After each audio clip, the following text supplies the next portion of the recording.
Titu Singh est né le 26 décembre 1981 dans un petit village indien appelé Basbaria. Personne ne soupçonnait alors que ce petit garçon deviendrait bientôt l'un des cas les mieux documentés de la recherche sur la réincarnation et que ses affirmations occuperaient les scientifiques du monde entier pendant des décennies. Quand Titu n'avait que 2 ans, il commença à dire des choses étranges. Le petit parlait constamment de comment il était en réalité Suresh Verma et qu'il avait aussi une autre famille. Il affirmait que dans sa vie antérieure, il avait travaillé comme policier et qu'il avait été brutalement assassiné. Ces affirmations n'attirèrent pas initialement une attention particulière dans sa famille, puisque les petits-enfants disent souvent des choses étranges. Mais les histoires de Titu devinrent de plus en plus détaillées et cohérentes. Il parlait de choses qu'un enfant de 2 ans ne pouvait absolument pas savoir. Il connaissait les détails du travail de police, comprenait comment fonctionnaient les armes et pouvait décrire avec précision l'endroit où il avait prétendument vécu dans sa vie antérieure. Le petit pleurait constamment et demandait qu'on l'emmène à sa vieille maison. Il décrivait que cette maison se trouvait dans une autre ville, qu'il situait à Farda, près d'Agra. Il pouvait décrire le trajet avec tant de détails que les membres de sa famille commencèrent à croire que Titu se souvenait vraiment de quelque chose. Titu affirmait que dans sa vie antérieure, Suresh Verma était un officier de police qui avait une femme et 2 enfants. Il parlait de à quoi ressemblait leur maison, où elle se trouvait, et quel type de meubles s'y trouvaient. Il savait même où ils gardaient de leur argent et quel type de bijoux la femme possédait. La chose la plus choquante, cependant, était la façon dont Titu décrivait sa mort. Il dit qu'en 1980, il fut abattu alors qu'il était en service. Il décrivit l'attaque en détail, où les balles l'atteignirent, et comment il mourut. Ces descriptions étaient si réalistes que les membres de sa famille en furent bouleversés. Le comportement de Titu changeait aussi quand il parlait de ces choses. Le petit garçon, qui était par ailleurs joyeux et joueur, devenait sérieux et triste quand il parlait de sa vie antérieure. Il utilisait des expressions d'adulte qu'un enfant de 2 ans n'aurait pas pu connaître. La famille décida finalement d'enquêter sur les affirmations de Titu. Ils commencèrent à chercher pour voir s'il existait vraiment un policier appelé Suresh Verma qui était mort comme Titu l'avait décrit. À la suite de leurs recherches, ils découvrirent qu'en 1980, un policier appelé Suresh Verma avait effectivement été assassiné à Farda. Cette découverte bouleversa la famille. Ils décidèrent de contacter la famille de Suresh Verma pour découvrir à quel point les souvenirs de Titu étaient précis. La première rencontre dépassa toutes leurs attentes. Quand Titu rencontra pour la première fois la veuve de Suresh Verma, Uma, il la reconnut immédiatement. « Tu es Uma, ma femme », lui dit-il, ce qui émut profondément la femme. Titu connaissait de tels détails sur la vie d'Uma et leur mariage que seul Suresh aurait pu les connaître. Le petit garçon reconnut aussi les enfants de Suresh et connaissait leurs noms sans les avoir jamais entendus. Il savait même où étaient conservés les bijoux de famille et quels objets spéciaux se trouvaient dans la maison. Ces détails convainquirent Uma que Titu était vraiment la réincarnation de Suresh. Titu ne reconnaissait pas seulement les membres de la famille, mais aussi la maison et le quartier. Sans avoir jamais été à Farda, il savait où aller, où étaient les magasins et où se trouvait le commissariat de police. Les habitants locaux furent aussi surpris quand ils virent à quel point un petit enfant connaissait bien la ville. L'un des moments les plus convaincants arriva quand Titu parla des détails du meurtre. Il dit des choses qui n'étaient contenues que dans les rapports de police et que le public ne sut jamais. Il savait qui étaient les agresseurs, quelles armes ils utilisèrent et exactement où le meurtre eut lieu. Le docteur Ian Stevenson, chercheur à l'Université de Virginie qui passa des décennies à enquêter sur des cas de réincarnation, considéra le cas de Titu Singh comme l'un des plus convaincants. Ce petit garçon connaît de tels détails sur la vie d'un étranger qu'il serait impossible d'apprendre dans des circonstances normales, dit-il à son sujet. Les chercheurs examinèrent minutieusement l'histoire de la famille de Titu pour exclure la possibilité qu'ils aient pu obtenir les informations ailleurs. Il s'avéra que la famille de Titu n'était jamais allée à Farda et n'avait aucune connexion avec la famille de Suresh Verma. Les souvenirs de Titu ne s'étendaient pas seulement aux événements tragiques, mais aussi à la vie quotidienne de Suresh. Il savait quels aliments il aimait, quelles étaient ses habitudes et comment il se comportait avec sa famille. Il connaissait même ses petites habitudes que seuls les membres les plus proches de la famille auraient pu connaître. Le petit garçon savait aussi quels vêtements portait Suresh, quel type de montre il avait et où il gardait ses affaires personnelles. Quand Uma lui montra les vieilles photographies de Suresh, Titu les reconnut immédiatement et raconta des histoires à leur sujet qui s'étaient vraiment passées. Si cette histoire fascinante t'a intéressé jusqu'ici, n'oublie pas de t'abonner à la chaîne pour ne pas rater d'autres cas de réincarnation et du contenu spirituel. Continuons maintenant avec l'incroyable histoire de Titu Singh. Au fil des années, les souvenirs de Titu commencèrent progressivement à s'estomper, ce qui arrive souvent dans les cas de réincarnation. Les experts croient que cela arrive parce que la nouvelle personnalité prend progressivement le contrôle et les anciens souvenirs reculent à l'arrière-plan. C'est ce qui arriva aussi dans le cas de Titu. Quand Titu eut 5 ans, il ne parlait plus aussi souvent de sa vie antérieure, mais se souvenait encore des détails principaux. Il continuait à reconnaître les membres de la famille de Suresh et connaissait les événements les plus importants, mais les détails commencèrent à se brouiller. Selon les chercheurs, cet oubli progressif est un phénomène normal dans les cas de réincarnation. Le docteur Jim Tucker, qui continua le travail d'Ian Stevenson, dit à ce sujet « Les enfants se souviennent généralement de leur vie antérieure jusqu'à l'âge de 7 ou 8 ans. Puis ces souvenirs disparaissent progressivement. »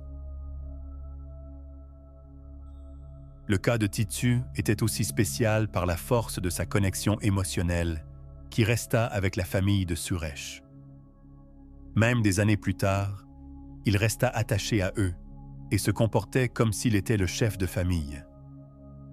Cela causait souvent des difficultés, puisque Titu avait aussi sa propre famille. Uma, la veuve de Suresh, fut profondément émue par les souvenirs de Titu. Il sait des choses sur Suresh que personne d'autre ne pourrait savoir, dit-elle à son sujet. Quand il parle de lui, c'est comme si Suresh lui-même parlait. Une relation étroite se développa entre les deux familles grâce à Titu. Elle se rendait visite régulièrement et Titu considérait les deux familles comme siennes. Cette situation n'était pas seulement intéressante pour les chercheurs, mais aussi émotionnellement très lourde pour les deux familles. Le comportement de Titu reflétait aussi ses souvenirs de sa vie antérieure. Il montrait des manières d'adulte qui n'étaient pas caractéristiques de son âge. Cela devint particulièrement évident quand il s'agissait de policiers ou d'armes. Il montrait des connaissances dans ces domaines qu'un petit enfant n'aurait pas pu acquérir. La police locale commença aussi à s'intéresser au cas de Titu. Ils espéraient que les souvenirs du petit garçon pourraient aider à résoudre l'affaire du meurtre de Suresh Verma. Titu fournit effectivement des informations qui furent utiles pendant l'enquête. Le docteur Stevenson mena un examen détaillé du cas de Titu, durant lequel il essaya de vérifier chaque affirmation. Les résultats de la recherche montrèrent que la grande majorité des affirmations de Titu étaient exactes. Le petit garçon connaissait de tels détails sur la vie de Suresh qu'il aurait été impossible d'apprendre dans des circonstances normales. L'une des découvertes les plus choquantes fut que Titu connaissait aussi un secret caché de la vie de Suresh. Il dit que Suresh avait caché de l'argent dans un certain endroit que personne d'autre ne connaissait. Quand ils vérifièrent cette affirmation, ils trouvèrent effectivement l'argent à l'endroit où Titu avait dit qu'il serait. Les sceptiques questionnèrent naturellement les affirmations de Titu. Ils dirent que d'une façon ou d'une autre, la famille avait obtenu les informations et les avait inconsciemment transmises à l'enfant. Mais l'enquête approfondie des chercheurs exclut cette possibilité. Le docteur Satwant Pasricha, psychologue indienne qui étudia aussi le cas de Titu, dit « Ce cas dépasse toutes les explications scientifiques connues. La connaissance de l'enfant est si profonde et détaillée qu'il est difficile de l'expliquer par des moyens normaux. Le cas de Titu ne soutient pas seulement l'existence de la réincarnation, mais montre aussi comment la conscience peut préserver des souvenirs d'une vie à l'autre. L'enfant ne connaissait pas seulement des informations sur la vie de Suresh, mais hérita aussi de ses émotions et de certains traits de sa personnalité. Les chercheurs observèrent que Titu avait des phobies qui étaient connectées à la mort de Suresh. Il avait peur quand il voyait des armes et paniquait quand il entendait des bruits soudains. Ces réactions indiquaient des traumatismes qu'il pourrait avoir expérimentés dans une vie antérieure. Ce phénomène est courant dans les cas de réincarnation quand l'enfant est mort d'une mort violente dans la vie antérieure. Le traumatisme s'imprime si profondément dans la conscience qu'il apparaît dans la nouvelle vie sous forme de phobie et d'anxiété. Dans le cas de Titu, un autre phénomène spécial était aussi observable. Le petit garçon montrait des marques physiques sur son corps qui correspondaient aux blessures de Suresh. Le docteur Stevenson accorda une grande attention à ces marques de naissance et croyait qu'elles étaient des manifestations physiques du traumatisme de la vie antérieure. La communauté scientifique était divisée concernant le cas de Titu.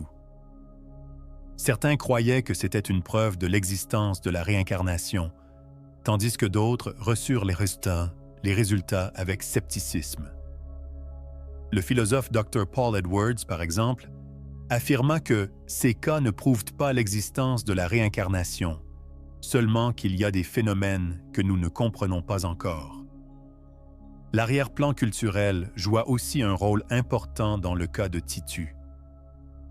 En Inde, la réincarnation est une partie acceptée du système de croyance.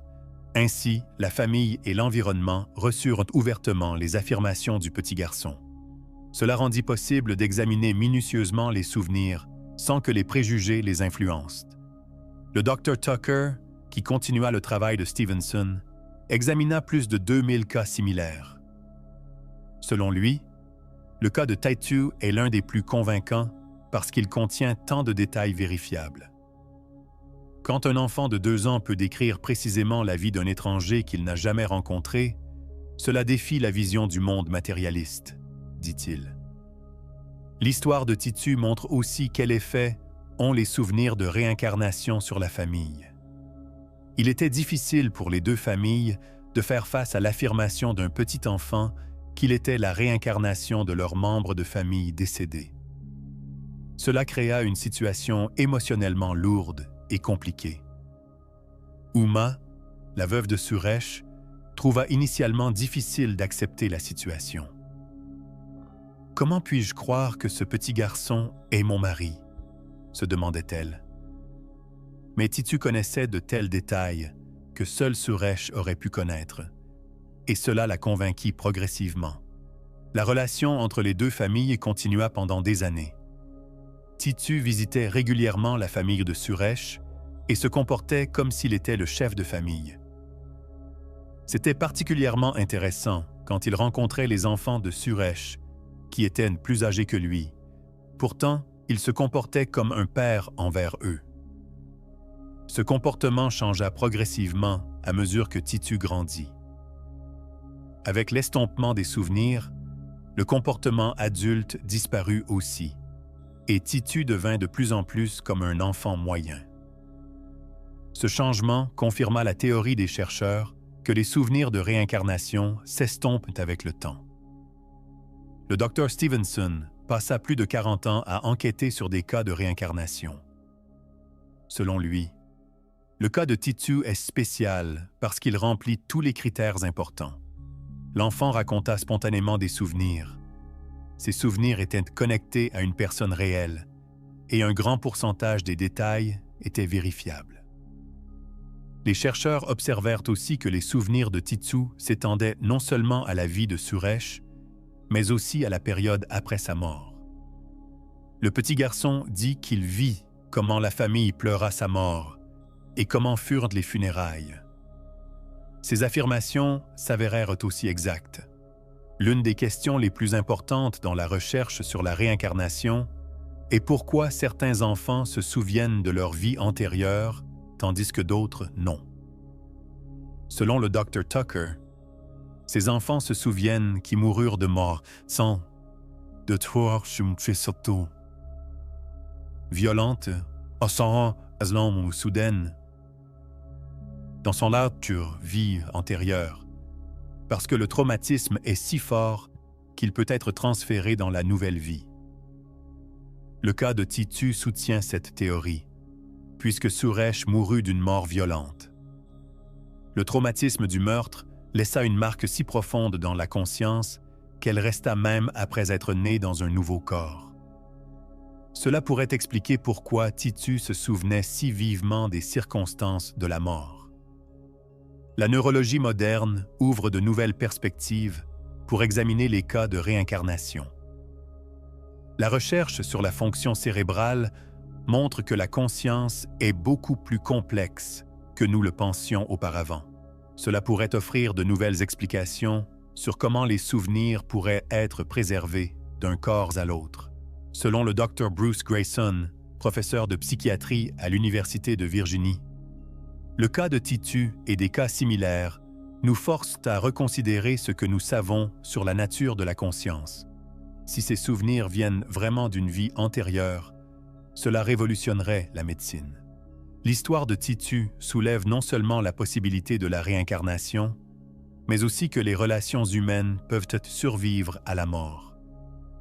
L'amour du petit garçon pour la famille de Suresh était si fort qu'il resta même des années après la prétendue réincarnation. La communauté locale accepta aussi le statut spécial de Titu. Beaucoup croyaient qu'il était vraiment la réincarnation de Suresh Verma et le traitaient avec respect. Cette acceptation culturelle rendit possible que le cas soit minutieusement documenté.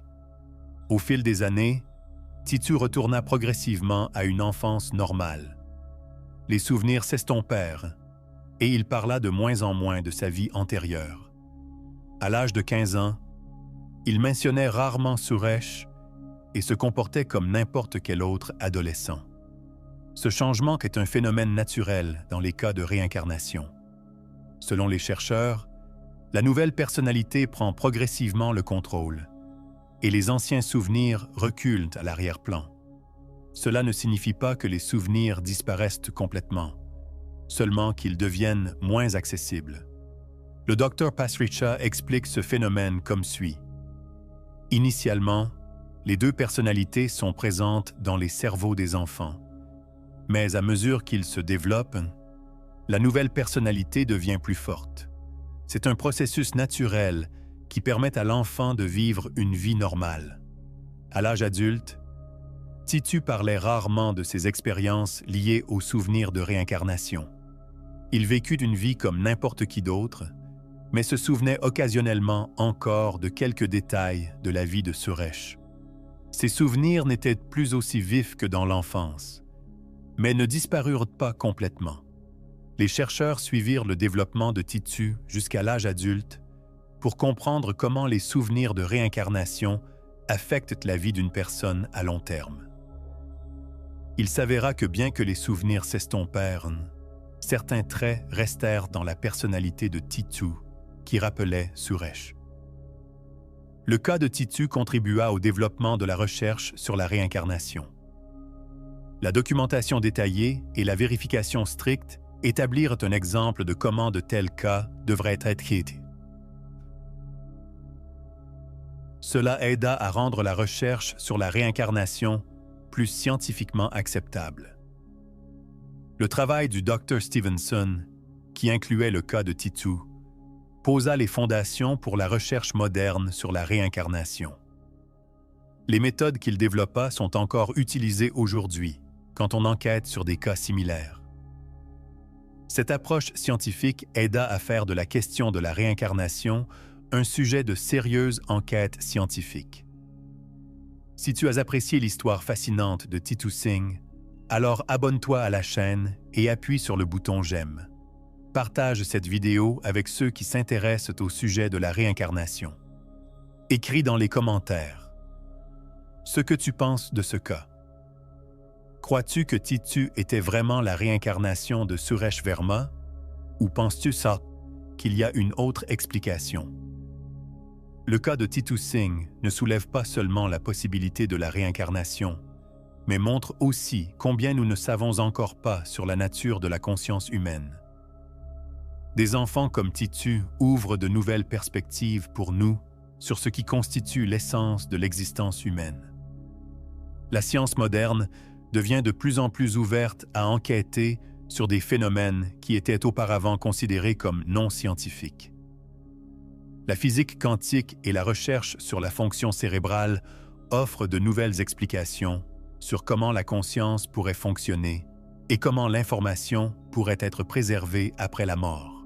Selon le Dr. Stuart Hameroff, professeur d'anesthésie à l'Université d'Arizona, la conscience n'est pas limitée au cerveau. Au niveau quantique, des processus ont lieu qui pourraient rendre possible la préservation d'informations après la mort du corps physique.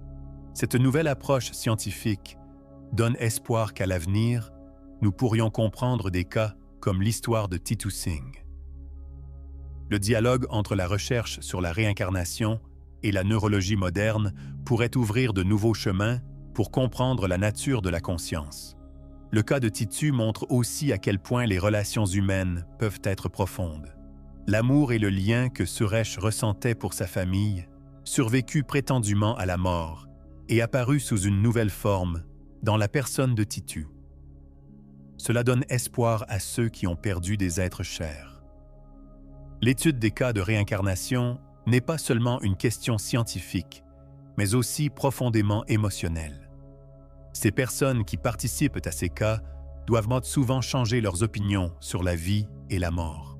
Uma, la veuve de Suresh, dit des années plus tard « L'apparition de Titu changea ma vie. Je réalisais que l'amour est plus fort que la mort et que ceux que nous perdons peuvent revenir vers nous sous une certaine forme. » Cette dimension émotionnelle est aussi importante que l'aspect scientifique.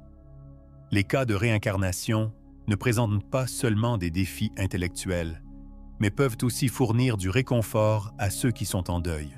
L'histoire de Titu Singh montre finalement que l'existence humaine est beaucoup plus complexe et mystérieuse que ne le suggère la vision du monde matérialiste. Indépendamment de si nous croyons à la réincarnation ou non, des cas comme celui de Titu nous encouragent à approcher les questions de conscience et de mort avec un esprit ouvert. Citant les mots finaux du Dr. Tucker, « Le cas de Titu et des cas similaires nous rappellent que nous avons encore beaucoup à apprendre sur la conscience humaine. Ces enfants pourraient être des fenêtres vers une réalité que nous ne comprenons pas encore complètement. La recherche sur la réincarnation continue, et le cas de Titu Singh reste l'un des exemples les plus convaincants que la conscience peut survivre à la mort du corps. Cette histoire ne révèle pas seulement des secrets du passé, mais indique aussi le chemin vers des possibilités futures.